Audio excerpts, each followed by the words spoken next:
अब सबकी दिवाली रहेगी जायके से भरपूर, क्योंकि आ गया है स्वाद का बादशाह स्वादिष्ट नमकीन। जी हाँ, अब स्वाद का जलेगा पटाखा तो फूटेगा हर तरीके के फ्लेवर का चटाका। इसलिए जल्द ही स्वादिष्ट नमकीन घर लाइए। हमारी ओर से आपको और आपके परिवार को दीपावली की हार्दिक शुभकामनाएं।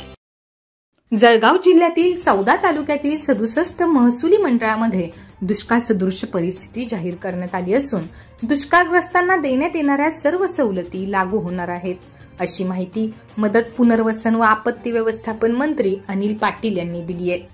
यात अमळनेरमधील अमळनेर, पातोंडा, भरवस, मारवड, अंमळगाव, शिरूड, वावडे आणि नगाव या महसुली मंडळाचा समावेश आहे। मंत्रालयातील वॉर रूम येथे मदत पुनर्वसन व आपत्ती व्यवस्थापन मंत्री यांच्या अध्यक्षतेखाली नेमलेल्या मंत्रिमंडळ उपसमितीच्या बैठकीत हा निर्णय घेण्यात आला। यावेळी या बैठकीला मंत्रिमंडळ उपसमितीचे सदस्य सहकार मंत्री दिलीप वळसे पाटील, महसूल मंत्री राधाकृष्ण विखे पाटील, अन्न नागरी पुरवठा व ग्राहक संरक्षण मंत्री छगन भुजबळ, ग्रामविकास मंत्री गिरीश महाजन, कृषी मंत्री धनंजय मुंडे, रोजगार हमी योजना मंत्री संदीपानराव भुमरे, मदत व पुनर्वसन विभागाच्या प्रधान सचिव सोनिया सेठी, पशुसंवर्धन विभागाचे सचिव तुकाराम मुंडे, कृषी विभागाचे सचिव सुनील चव्हाण, वित्त विभागाचे सहसचिव बीर दहीफळे, पाणी पुरवठा विभागाचे उपसचिव वर्षा देशमुख, मदत व पुनर्वसन विभागाचे उपसचिव संजय धारूरकर, जलसंपदा विभागाचे सहसचिव संजय टाटू उपस्थित होते। अंधकार दूर करणाऱ्या दिवाळीच्या सणाला गुरुवारपासून प्रारंभ झाला असून दिवाळीचा पहिला दिवस म्हणजे वसुबारस आज साजरी करण्यात आली। शेतकरी हा दिवस साजरा करतात। हिंदू धर्मात गायीचे अनन्यसाधारण महत्त्व आहे। तिचा सन्मान म्हणून या दिवशी गायीची पाडसासह संध्याकाळी पूजा करतात। घरात लक्ष्मीचे आगमन व्हावे या हेतूनेही या दिवशी सवत्स गायीची पूजाची परंपरा आहे। वसू म्हणजे द्रव्य, धन, त्यासाठी असलेली बारस म्हणजे द्वादशी, म्हणून या दिवसाला गोवत्स द्वादशी असेही म्हणतात। वसुबारस, धनत्रयोदशी, नरक चतुर्थी, बलिप्रतिपदा, लक्ष्मीपूजन, पाडवा आणि भाऊबीज या सणांची मिळून दिवाळी साजरी केली जाते। वसुबारसच्या दिवशी दूध, दुधाचे पदार्थ, तळलेले पदार्थ खात नाहीत। या दिवसापासून अंगणात रांगोळी काढून दिवाळी सणाची सुरुवात होते। आपल्या मुलाबाळांना चांगले आरोग्य मिळावे व सुख लाभावे म्हणून ही पूजा करतात। दिवाळीच्या सुरुवातीला येणारा वसुबारस हा सण अश्विन महिन्यातल्या वद्य द्वादशी या दिवशी साजरा केला जातो।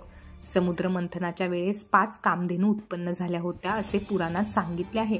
त्यापैकी नंदा नामक धेनूस उद्देशून हे व्रत केले जाते। या दिवशी अनेक जन्मांच्या कामना पूर्ण व्हाव्यात याकरिता वासरासहित गायीची पूजा करतात। काही स्त्रियांचा या दिवशी उपवास असतो। त्या गहू, मूग खात नाहीत। बाजरीची भाकरी व गवारीच्या शेंगाची भाजी खाऊन उपवास सोडतात। शुक्रवारी 10 नोव्हेंबर रोजी धनत्रयोदशी साजरी केली जाणार आहे। या दिवशी कुबेर आणि देवी लक्ष्मी यांची पूजा केली जाते। या दिवशी सोन्या चांदीशिवाय अन्य वस्तू आवर्जून खरेदी केल्या जातात। या दिवशी खरेदी केलेल्या वस्तू 13 पटीने वाढतात अशी मान्यता असल्याचे सांगितले जाते। धनत्रयोदशीचा सण योग्य पद्धतीने साजरा केल्यास वर्षभर पैशाची कमतरता भासत नाही असे म्हटले जाते।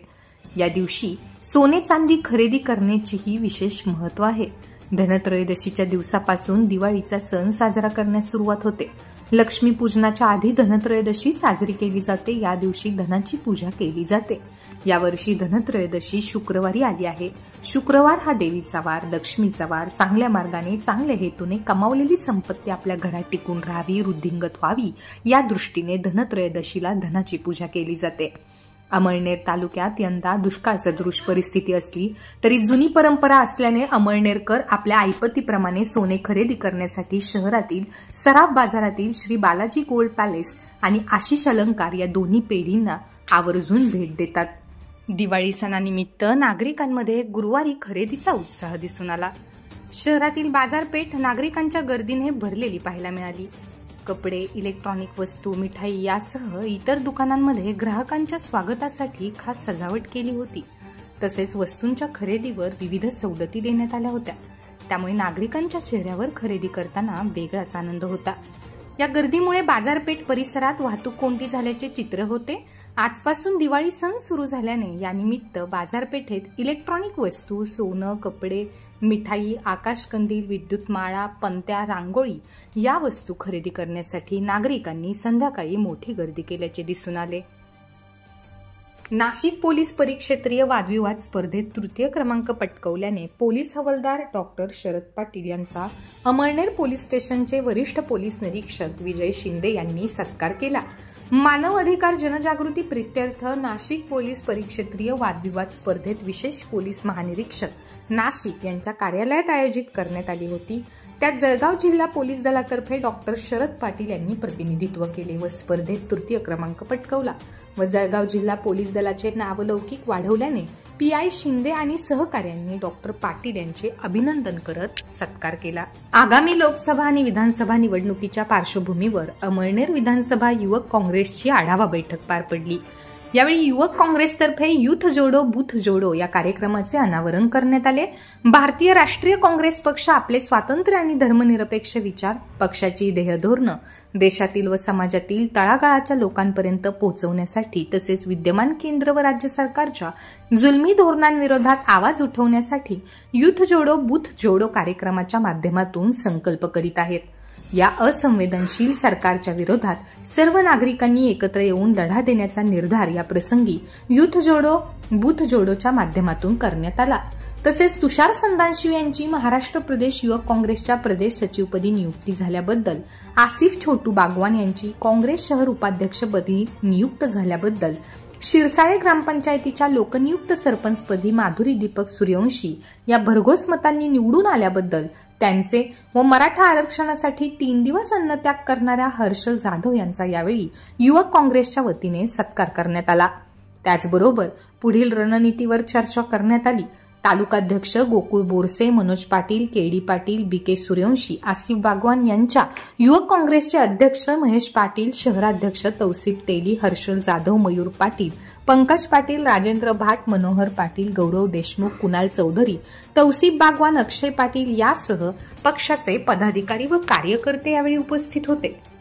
अमळनेरातील सुप्रसिद्ध शहनाई वादक व गायक प्रबल गुरव उर्फ चिमो यांचे वयाच्या 43व्या वर्षी 9 नोव्हेंबर रोजी सकाळी 11 वाजता हृदयविकाराने निधन झाले। त्यांच्या निधनाने पारंपरिक शहनाई वाद्य क्षेत्रात पोकळी निर्माण झाली आहे। प्रबल गुरव यांचे वडील वसंतराव गुरव हे सुप्रसिद्ध शहनाई वादक होते। राजस्थान, गुजरातसह विविध राज्यात महाराष्ट्रभर त्यांचे कार्यक्रम झाले आहेत। त्यांच्यासोबत प्रबल गुरव देखील सहभागी असल्याने तो देखील तरबेज झाला होता। ताज हॉटेलमधील सेलिब्रिटीच्या कार्यक्रमात देखील प्रबलने आपली छाप निर्माण केली होती। प्रबल उत्कृष्ट गायक होता। राज्यात मोजक्या शहनाई पार्टी शिल्लक राहिल्या आहेत। प्रबल गुरवच्या निधनाने शहनाई वाद्य क्षेत्रात पोकळी निर्माण झाली आहे। त्यांची मुलगी अनोखी गुरव ही देखील उत्कृष्ट शास्त्रीय गायक आहे।